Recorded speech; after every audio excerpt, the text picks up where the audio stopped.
세월호 침몰 사고를 초래한 청해진 해운의 불법 경영 배후에는 유 전 회장 일가가 있었습니다. 또한 반드시 짚어봐야 할 점은 초동대처와 이후 구조 수색 작업에서 무능함으로 일관했던 해경이죠. 기자가 한다. 해경의 부실한 대응을 김대영 기자가 심층 취재했습니다. 배가 침몰 중이라는 연락을 받고 출동한 해경 경비정.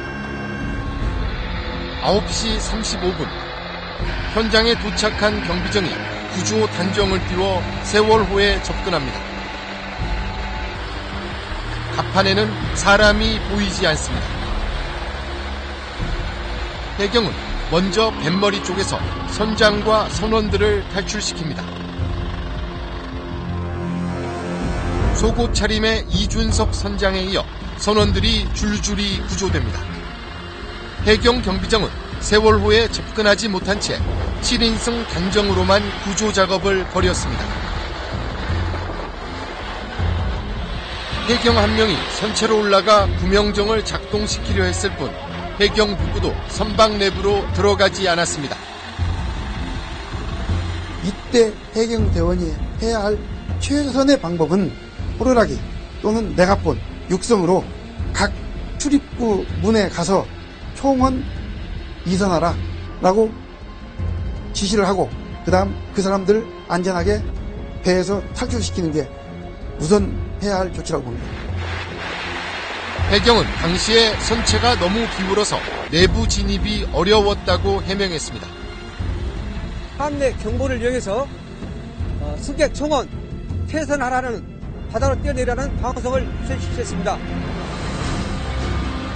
하지만 멀리 떨어진 경비정의 방송은 가라앉는 배에서는 들을 수 없었습니다.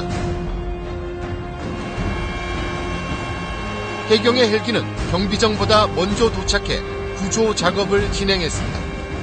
첫 헬기가 사고 해역에 도착한 건 9시 27분. 승객 한 명씩 차례차례 구조됩니다. 세월호가 완전히 침몰한 시각은 10시 31분. 1시간 남짓 여유가 있었지만 헬기 석 대가 구조한 인원은 35명에 불과했습니다. 구명정 한 개를 투하했을 뿐 헬기에 있던 해경들도 선체 내부로 진입하지는 않았습니다.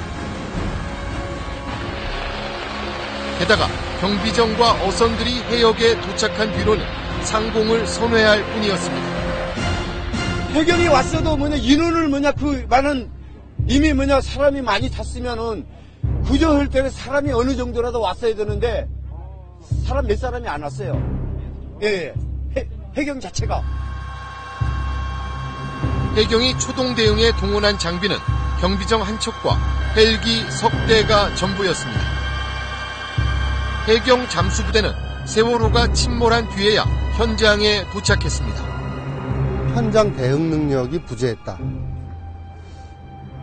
정말로 말로 표현할 수 없을 정도로 미숙했고 매뉴얼조차도 제대로 만들어지지 않았었고 적용도 되지 않았고 하는 부분이 가장 큰 문제였다 이렇게 봅니다. 빠른 속도로 전라남도 어업 지도선이 물살을 가르며 나갑니다. 한 사람이라도 물에 빠지면 빨리 건져야 되는 상황이 사용되는 부분에 그래서 급한 거예요. 어업 지도선은 반쯤 잠긴 선미 쪽에서 한 남성을 재빨리 구조합니다. 세월호에 바짝 붙어서 계단 쪽에 있는 남성도 구해냅니다.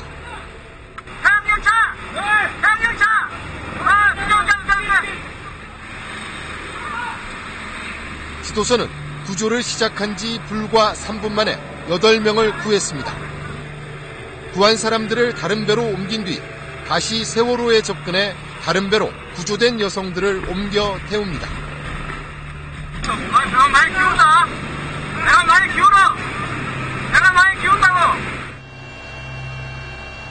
어업지도선 단정 두 척과 민간어선이 구조한 승객은 세월호 전체 구조자의 절반이 넘는 90여 명이었습니다. 해경보다 40분 정도 늦게 사고 해역에 도착했지만 더 많은 인원을 구조했습니다. 현지 주민 어선들이 많이 도왔죠. 그 사람들이 거의 다 구출한 거예요. 해경에겐 구조 매뉴얼이 있지만 잘 따르지 않았습니다. 해경은 배 난간이나 바다에 뛰어든 사람들을 구하는 데 주력했습니다. 선박 내 승선자 구조 작업이 신속하게 수행돼야 한다는 매뉴얼을 지키지 않은 겁니다. 사람들이 내려오니까 선 구조를 먼저 해야 되지 않습니까? 바다에 뛰어내리면 구조 안 하면 춥고. 하지만 매뉴얼을 보면 당시 수온에서 3시간 정도 생존이 가능합니다. 결국 생존 가능성이 높았던 승객을 구조하느라 배 안에 갇힌 다수 승객을 놓친 겁니다. 비상시에 여객들을 어떻게 대피시켜서 탈출해서 구명정에 태워서 갈 것인가 하는 이런 것들은 반복 훈련에 의해서 몸에 체득이 돼야 되고, 그래야 정말 비상시에 그냥 기계적으로 이렇게 움직여지거든요. 그런 것이 전혀 없지 않았나 싶습니다. 해경 매뉴얼에 세월호 같은 대형 선박엔 적용할 수 없는 조항도 많습니다. 함정에서 확성기로 안내 방송을 하는 것이 효과적이다. 전복된 선박은 연안으로 옮기라는 매뉴얼은 어선과 같은 소형 선박에 관한 얘기입니다. 정작 대형 사고 때는 무용지물이나 다름없습니다.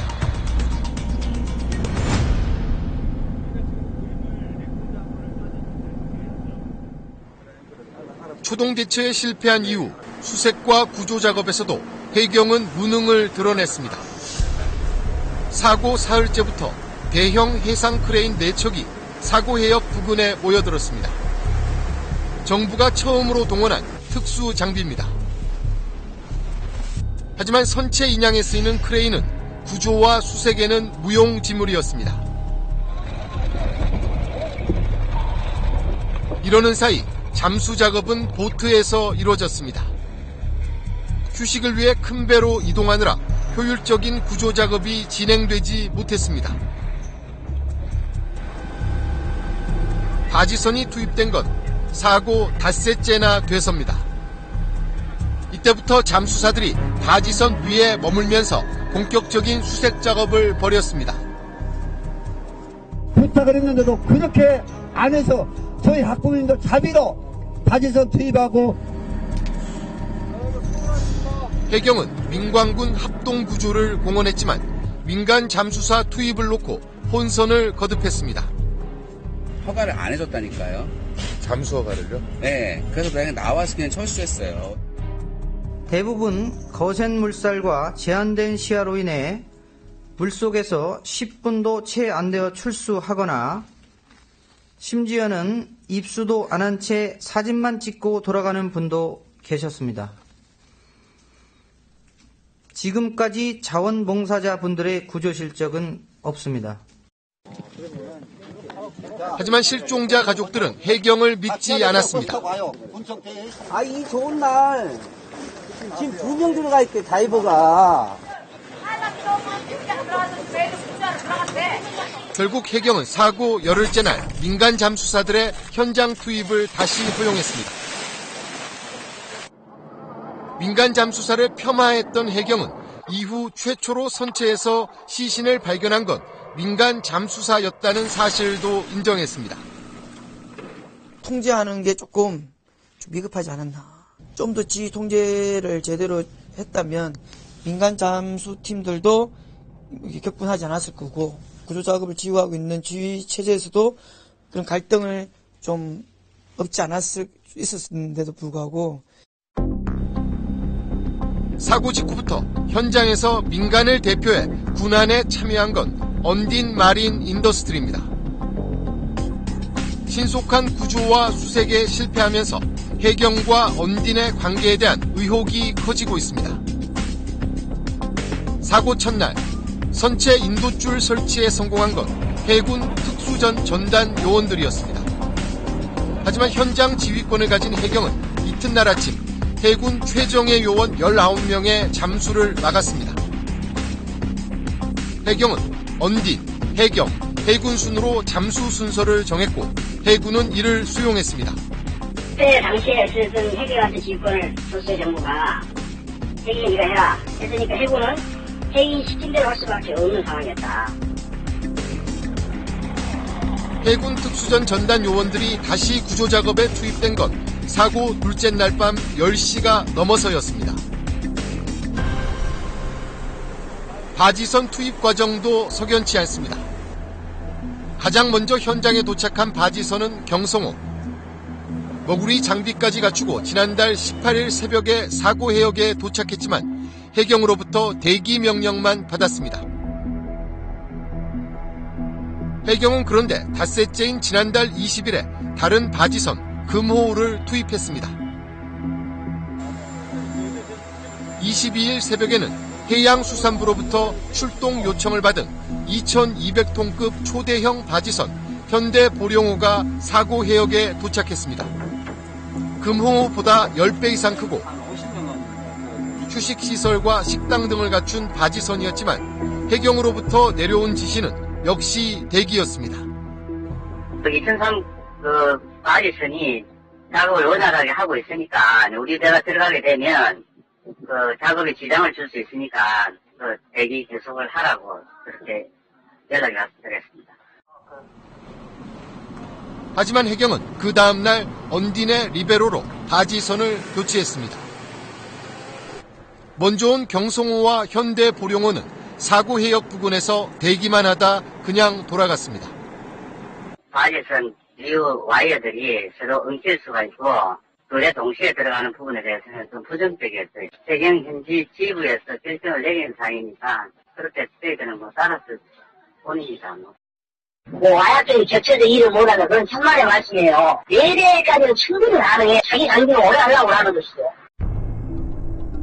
금호호는 언딘 하청업체인 금호수중, 리베로호는 언딘이 청해진 해운의 계열사인 천해지 조선소에서 새로 지은 바지선입니다. 더구나 언딘의 리베로호는 새로 건조돼 선박 사용 승인조차 받지 않은 상태였지만 해경은 문제 삼지 않았습니다.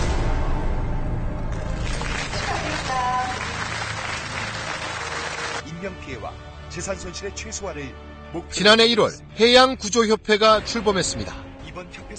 순환 구호체계 구축을 위한 민관 협력체로 여객선 선사와 해양 관련 기업 대표들이 대거 참여하고 있습니다. 민간을 대표해 세월호 군안에 참여하고 있는 언딘의 김윤상 대표는 이 협회 부총재입니다. 세월호 군안 작업에도 언딘의 용역을 받은 해양구조협회 회원 위주로 참여하고 있습니다. 언딘을 비롯한 군안 참여업체들은 사고 수습 비용으로 선사가 가입한 선체보험금 113억 원을 받게 됩니다. 보험 들어갔다고 100% 가져갔어요. 선체보험비를? 그렇죠. 해양구조협회는 해경의 산하단체로 밀접한 관련을 맺고 있습니다. 해경의 전현직 고위 간부들도 부총재로 참여하고 있습니다. 이에 따라 해경과 관련 있는 업체와 개인들이 대거 참여했습니다. 우리 협회라고 해가지고 해경이 참여한지 아시죠? 경감이 이렇게 설정식으로 아니면은 직권식으로 그렇게 한 거 다 아시죠? 네. 해경 직원들 조합회의에서 했다는 말을 내가 들었어요. 서로 밀착 관계가 되어 있잖아요. 특정 업체도 우리 해경한테만 진단을 넣은 개념이죠. 세월호 군안에서도 해경은 언딘에게 우선권을 주고 있습니다. 수중에 있는 선체 수색이라든가 군안을 전문적으로 하는 것은 이러한 전문 업체가 조금 더 능력이 있다고 보시면 되겠습니다. 민간 잠수사도 언딘의 일시 고용 형태로 계약된 사람 위주로 투입이 이루어졌습니다. 민간 자원 잠수사, 민간 고용 용역 잠수사, 지금 언론에서 얘기하는 민간 잠수사는 다 저기 현장에 나가 있는 잠수사들이에요. 그렇다면 언딘이 민간을 대표하는 자격으로 참여한 경위는 어떻게 될까? 해경은 사고 다음 날인 지난달 17일 청해진 해운이 언딘과 적법한 절차에 따라 군안 계약을 체결했다고 밝혔습니다. 언딘과 청해진 해운이 계약을 맺은 것은 확인을 했습니다만은 구체적인 내용에 대해서는 정부에서 맺은 계약이 아니라서 제가 확인을 아직 못했고 확인을 한번 해보도록 그렇게 하겠습니다. 하지만 해경은 계약도 체결하기 전인 사고 다음 날 오전 7시 해군 정예요원을 밀어내고 언딘을 가장 먼저 잠수에 참여시켰습니다. 언딘 측에서도 해경에서 먼저 요청이 있었다고 밝혔습니다. 해경에서 요청했던 거죠. 급히 좀 보내달라. 그러다 보니까 이제 내려가게 됐던 거죠. 회사가 열심히 했는데 뭐 왜곡하고 매도당하니까 굉장히 좀 억울하다고 생각을 많이 하고 있습니다. 해경의 공식 발표와 달리 언딘을 우선 참여시켜 놓은 상태에서 청해진이 계약한 것으로 볼 수밖에 없는 대목입니다.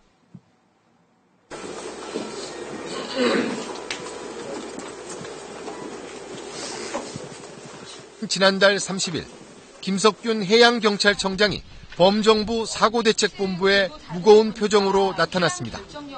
김 청장은 고개를 숙이며 구조와 수색 작업에 대해 사과했습니다. 수색 작업이 지체되고 혼선을 초래한 데 대하여 무거운 책임을 통감합니다.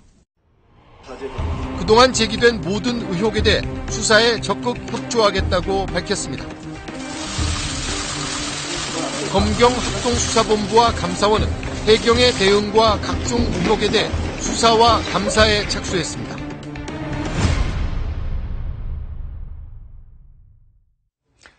세월호 참사와 같은 비극을 되풀이하지 않으려면 이번 일을 계기로 국가 재난 대응 시스템을 전면 재점검하고 개선하는 작업이 시급합니다.